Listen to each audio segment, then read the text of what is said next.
Ahmedabad air India plane हादसे में मारे गए एयर इंडिया फ्लाइट के पायलट कैप्टन सुमित सबरवाल का पार्थिव शरीर अंतिम दर्शन के लिए मुंबई लाया गया है। पायलट कैप्टन सुमित सबरवाल पवई के रहने वाले थे। उनका पार्थिव शरीर अंतिम दर्शन के लिए मुंबई के पवई में, जहां वो रहते हैं, जलवायु विहार पहुंच गया है। उनके घर पर घर वालों और रिश्तेदार नम आंखों से उन्हें विदाई दे रहे हैं। मेघाना नगर की कई जिंदगियां बचाने वाले कैप्टन आज पंचतत्व में विलीन हो गए।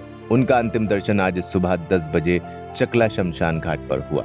पायलट सबरवाल के पिता का इस वक्त रो रो कर बुरा हाल है। तस्वीरों में आप देख सकते हैं कि अपने बेटे को खो देने का गम उनके चेहरे पर साफ नजर आ रहा है। पायलट सबरवाल की गुरुवार को अहमदाबाद से उड़ान भरने के कुछ ही देर बाद प्लेन क्रैश में जान चली गई थी। रविवार को डीएनए मैच करने के बाद उनकी फैमिली को उनको सौंप दिया गया था। सुमित सबरवाल एयर इंडिया के एक्सपीरियंस्ड पायलट में से एक थे, जो कि मुंबई के रहने वाले थे। बतौर पायलट सुमित को काफी अनुभव था। वो अपने को पायलट क्लाइव कुंदर के साथ जिस फ्लाइट को उड़ा रहे थे, जिसमें 230 लोग सवार थे, वहीं कैबिन क्रू में 10 और 2 पायलट मौजूद थे। क्रैश के वक्त फ्लाइट में 242 में से 241 लोग मारे गए। बस एक ही फ्लाइट पैसेंजर जिंदा बच सका। अहमदाबाद विमान हादसे ने न सिर्फ 241 परिवारों के जीवन को झकझोर कर रख दिया, बल्कि एक बेटे के उस अधूरे सपने को भी तोड़ दिया जो अपने बूढ़े पिता की सेवा में समर्पित होना चाहता था।